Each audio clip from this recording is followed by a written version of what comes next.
जय जगन्नाथ नमस्कार।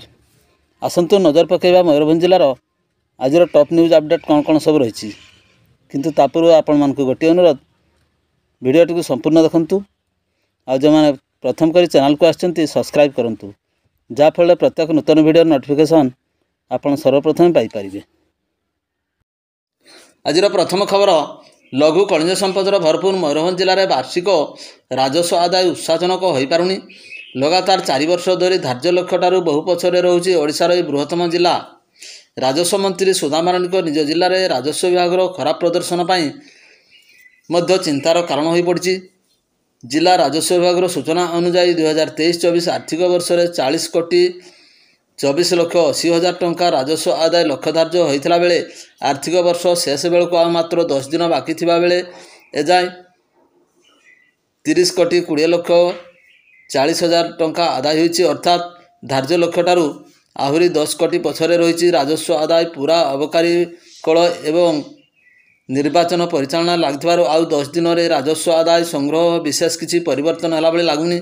जिले में बारिपदा तिरिंग जामदा बांगीपसी तहसिलदार सर्वाधिक 100% ऊर्ध्व आदाय होता बेले कुणियाणा जयपुर करंजिया बिजातला सोलियापदा और सारस्कला तहसिलदार रे राजस्व संग्रह नैराश्यजनक होउछि। एही सबु तहसिलदार रे 30% रु कम राजस्व आदाय होउछि। जिलार अधिकांश बाली खादान थिले मध्य बड़साई तहसिलदार रे मात्र 50% लक्ष्य पूरण होउछि। उदला खुंटा बेतनडी राजगंजपुर गोपबंधु नगर रायरमपुर ठाकुरमुंडा सुक्रुली विषयी समेत अन्य सबु तहसिल रे धार्य लक्ष्य ठारू 50 रु 60 राजस्व आदाय होउछि। परवर्ती खबर झारपकरिया पुलिस द्वारा बांगरीपसी अंचल अपहृता नाबालिका उद्धार अभियुक्त गिरफ। सूचना मुताबक झारपकरिया थाना अंचल एक नाबालिका झीर निखोज को नहीं परिवार लोके झारपखरिया थाना रे पूर्वर एक लिखित अभियोग करथिले। तेबे अभियोग आधार झारपखरिया थाना पुलिस तदंत करुवा बेले कौनसी सूत्रु खबर पाई शनिवार अपराह्न 2टा समय बांगरीपसी थाना अंचल उक्त नाबालिका पीड़िता झील को पुलिस उद्धार करथिबा बेले अभियुक्त को मध्य पुलिस गिरफ करछि। तेबे झारपखरिया थाना रे केस नंबर 71/24 रे एक मामला रुजु करी अभियुक्त को गिरफ करने सहित उद्धार होइथिबा झील को तांको परिवार वर्ग को हस्तांतरित करछि। परवर्ती खबर एनबी पोखरिया पंचायत कार्यालय पाखरे ट्रैक्टर धक्का बाइक चालक आहत। विषय थाना अंतर्गत नगलकंटा पोखरिया पंचायतर कार्यालय पाखरे अपराह्न 5टा समय विषय ब्लॉक बीजेडी सभापति फागुराम मारांडी कौन काम जाई बाइक धरी छिड़ा होते। तेज विपरीत दिगरू एक ट्रैक्टर आसी तांकू धक्का देइथिला। फल फागुराम मारांडी गुरुतर आहत हो पड़ जाइथिले एवं ट्रैक्टर धक्का दे घटनास्थल पलाई जाइथिबार सूचना मिली। स्थानीय लोके संगे संगे फागुराम को उद्धार कर रायरमपुर डाक्तरखाना को नहीं जाइथिले। तेबे धक्का देइथिबा ट्रैक्टर कौनसी संधान मिल पारि नाही। परवर्ती खबर जेडी सिनेमा हॉल छक निकट भारसाम्य हराई ओलटिला ऑटो जड़े सामान्य आहत। सूचना अनुसार शनिवार अपराह्न 2:45 समय बारिपदा सहर जेडी सिनेमा हॉल छक निकट में भारसाम्य हराई एक ऑटो ओलटि पड़ता। एथिरे जड़े सामान्य आहत होइथिबार सूचना मिली। तेबे सामाखुंटा ब्लॉक अंतर्गत शिरीषबणी अंचल 55 वर्षीय रघुनाथ बेसरा नामक जड़े व्यक्ति 5 जन पैसेंजर धरी बारिपदा को बैंक काम आसी फेरुथिबा समय जेडी सिनेमा हॉल छक निकट में हम्प्स हठात देखि रघुनाथ हेम्ब्रम ब्रेक मारिथिले सुधा ब्रेक धरी नथिला। फल भारसाम्य हराई ऑटोटी ओलटि पड़ता। भाग्यवश यही दुर्घटना कहारी कौन क्षति घटी नथिबा बेले जड़े सामान्य आहत होइछंती। तेबे स्थानीय लोक मैंने समस्त को उद्धार करने सहित ऑटोटी को रास्ता मझी उठाई रास्ता कड़े ठिया कराइथिबार सूचना मिली। परवर्ती खबर शिमलीपाल जेनाबिल अंचल शिकारी गिरफ बंधुक सहित मांस जबत। सूचना योग्य जे मयूरभंज जिला अंतर्गत शिमलीपाल जेनाबिल अंचल सकाळ 7टा समय एसटीआर एवं डुकरा वनांचल द्वारा 9 जन शिकारी को गिरफ करा जायछि। तांको निकटरू 9टी बंधुक जबत करने सहित 80 किग्रारू अधिक वन्यजंतु मांस जबत करा जायछि। तेबे विशेष सूत्रु खबर पाई उभय वन विभाग और एसटीआर टीम चढ़ाऊ करने बेले 30 रु अधिक शिकारी फेरार हो जाइथिबार सूचना मिली। परवर्ती खबर आंबगड़िया गाँव छेली चोर घटना गिरफ संख्या 2 को वृद्धि। फेरार छेली चोर को रंगामाटी अंचल गिरफ कर कटचाण कला बैसिंगा पुलिस। गिरफ फेरार अभियुक्त छेली चोर जनक होउछंती निष्पुरिया उपकंठ रंगामाटिया ग्रामर लक्ष्मीधर टुडुंकर पुओ कंदा ओरफ प्रदीप टुडू। ପୂର୍ବରୁ ଏହି ଛେଳି ଚୋର ଘଟଣାରେ ବୈଶିଙ୍ଗା ପୋଲିସ ଛେଳି ଉଦ୍ଧାର କରିବା ସହିତ ଏଥିରେ ବ୍ୟବହୃତ ମୋଟରସାଇକେଲକୁ ଜବତ କରିବା ସହିତ ନିଜପୁରିଆ ଗ୍ରାମର ସରୋଜ କୁମାର ଦଣ୍ଡପାଟକୁ ଗିରଫ କରିଥିଲା ପୋଲିସ। ମାମଲାର ଅନ୍ୟତମ ଫେରାର ଅଭିଯୁକ୍ତ କନ୍ଦା ଓରଫ ପ୍ରଦୀପ ଟୁଡୁଙ୍କୁ ଶନିବାର ଗିରଫ କରି ସ୍ୱାସ୍ଥ୍ୟ ପରୀକ୍ଷା ପରେ ବେତନଡ଼ି ଜେଏମ୍ଏଫସି କୋର୍ଟରେ ହାଜର କରାଯାଇଥିଲା। ତେବେ ଅଭିଯୁକ୍ତର ଜାମିନ ନାମଞ୍ଜୁର ହେବାରୁ ତାଙ୍କୁ ବାରିପଦାସ୍ଥିତ ବିଚାର ବିଭାଗୀୟ ହାଜତକୁ ପଠାଇ ଦିଆଯାଇଛି। ପରବର୍ତ୍ତୀ ଖବର, ଡକଡିହା ଗାଁରେ ପାରିବାରିକ ବିବାଦରେ ମାରପିଟ, ମହିଳା ଗୁରୁତର। ଅପରାହ୍ନ 3ଟା ସମୟରେ ବହଳଦା ଥାନା ଅଞ୍ଚଳ ଡକଡିହା ଗାଁରେ ସାମାନ୍ୟ ବିବାଦକୁ ନେଇ ଜଣେ ବ୍ୟକ୍ତି ଅନ୍ୟ ମହିଳାଙ୍କୁ ଠେଙ୍ଗାରେ ନିସ୍ତୁକ ମାଡ଼ ମାରିଥିଲେ। ଏହାପରେ ପରିବାର ଲୋକମାନେ ଗୁରୁତର ମହିଳା ସାଗି ନାୟକଙ୍କୁ ପ୍ରଥମେ ସ୍ଥାନୀୟ ପ୍ରାଥମିକ ଚିକିତ୍ସା କେନ୍ଦ୍ରରେ ଚିକିତ୍ସା ପରେ ରାଇରଙ୍ଗପୁର ଡାକ୍ତରଖାନାରେ ଭର୍ତ୍ତି କରିଥିଲେ। ମହିଳାଙ୍କ ଅବସ୍ଥା ସଙ୍କଟାପନ୍ନ ଥିବାରୁ ଚିକିତ୍ସକମାନେ ତାଙ୍କୁ ବାରିପଦା ବଡ଼ ଡାକ୍ତରଖାନାକୁ ସ୍ଥାନାନ୍ତରିତ କରିଛନ୍ତି। ପରବର୍ତ୍ତୀ ଖବର, କରଞ୍ଜିଆ ମତା ଗ୍ରାମରେ ଘର ଭାଙ୍ଗିଲା ଗଟଛଡ଼ା ଦନ୍ତା ହାତୀ। 10ରୁ ଉର୍ଦ୍ଧ୍ୱ ଗ୍ରାମରେ ଭୟର ବାତାବରଣ।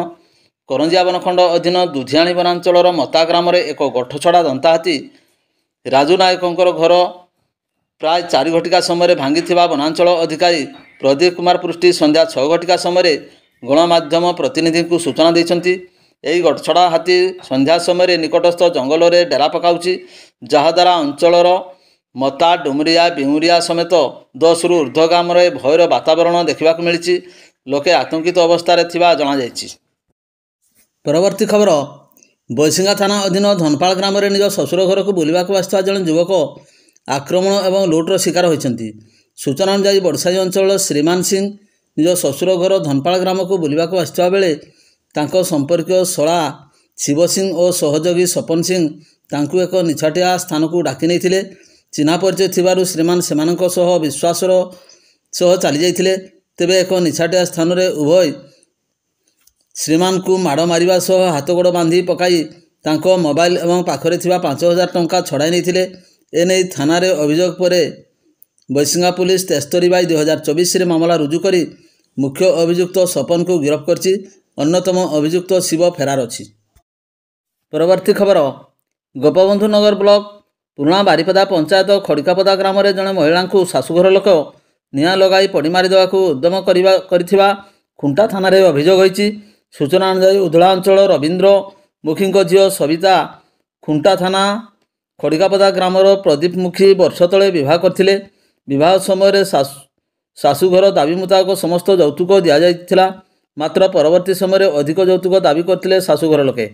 ସବିତାଙ୍କ ବାପଘର ଆର୍ଥିକ ପରିସ୍ଥିତି ଭଲ ନଥିବାରୁ ସେ ଆଉ କିଛି ଦେଇପାରିନଥିଲେ।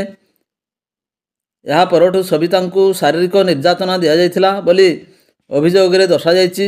ଗତ 11 ତାରିଖ ଦିନ କୁଆଡ଼େ ଶ୍ୱଶୁର ଘର ଲୋକେ ସବିତାଙ୍କ ଦେହରେ ନିଆଁ ଲଗାଇ ଦେଇଥିଲେ।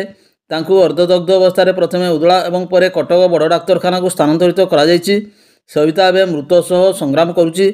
ତାଙ୍କ ମା ସରସ୍ୱତୀଙ୍କ ଅଭିଯୋଗ ଆଧାରରେ 100/2024ରେ ମାମଲା ରୁଜୁ କରି ଘଟଣାର ଅଧିକ ତଦନ୍ତ କରୁଛି ଖୁଣ୍ଟା ଥାନା ପୋଲିସ।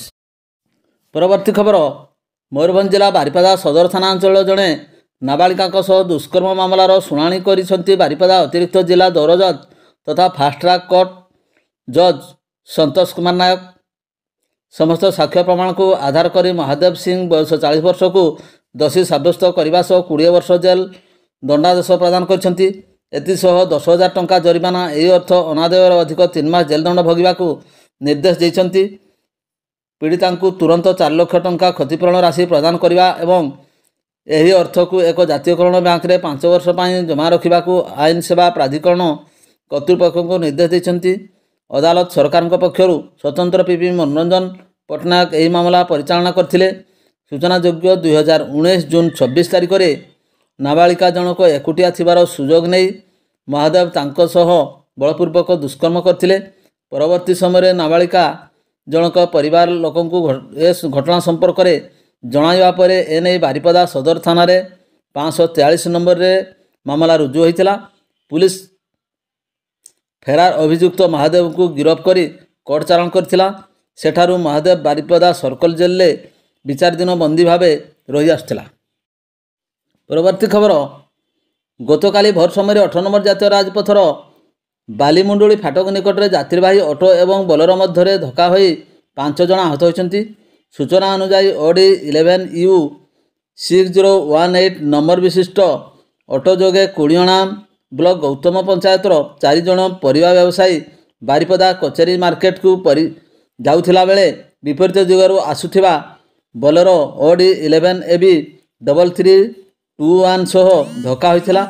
ଏଥିରେ ଅଟୋ ଚାଳକ ଦୀପକ ଦାସ ବୟସ 44 ବର୍ଷ, ପରିବା ବ୍ୟବସାୟୀ ଉଗ୍ରସେନ ସାନ୍ତରା 50 ବର୍ଷ, ସପନ କୁମାର କର 55 ବର୍ଷ, ଶତ୍ରୁଘ୍ନ କର 45 ବର୍ଷ, ବୈଦ୍ୟନାଥ ଦଳେଇ 45 ବର୍ଷ ଆହତ ହୋଇଛନ୍ତି। ସମସ୍ତଙ୍କୁ ଆମ୍ବୁଲାନ୍ସ ଯୋଗେ ବାରିପଦା ପିଆରଏମ୍ ମେଡିକାଲରେ ଭର୍ତ୍ତି କରାଯାଇଛି। କୁଡ଼ିଅଣା ପୁଲିସ ଦୁର୍ଘଟଣାଗ୍ରସ୍ତ ଗାଡ଼ି ଦୁଇଟିକୁ ଜବତ କରି ଅଧିକ ତଦନ୍ତ ଜାରି ରଖିଛି। ପରବର୍ତ୍ତୀ ଖବର, ବେତନଟୀ ଥାନା ଅଞ୍ଚଳରେ ଜଣେ ମହିଳା ଘରେ ଏକୁଟିଆ ଥିବାବେଳେ ଜଣେ ଯୁବକ ଘରେ ପଶି ଅସଦାଚରଣ କରିବା ଅଭିଯୋଗ ହୋଇଛି। ପୀଡ଼ିତାଙ୍କ ଅଭିଯୋଗ ମୁତାବକ ମଙ୍ଗଳବାର ସନ୍ଧ୍ୟାରେ ତାଙ୍କ ସ୍ୱାମୀ ଘରେ ନଥିବା ବେଳେ ଅଭିଯୁକ୍ତ ଜଣକ ଘର ଭିତରକୁ ପଶି ତାଙ୍କୁ ଟଣାଓଟରା କରିବା ସହ ଅସଦାଚରଣ କରିଥିଲେ। ସ୍ୱାମୀ ଫେରିବା ପରେ ଘଟଣା ବାବଦରେ ଶୁଣି ଅଭିଯୁକ୍ତକୁ ଏ ସମ୍ପର୍କରେ ପଚାରିବାକୁ ଯାଇଥିବା ବେଳେ ଅଭିଯୁକ୍ତ ଯୁବକ ତାଙ୍କୁ ଲୁହା ଛଡ଼ିରେ ଆକ୍ରମଣ କରିଥିଲେ।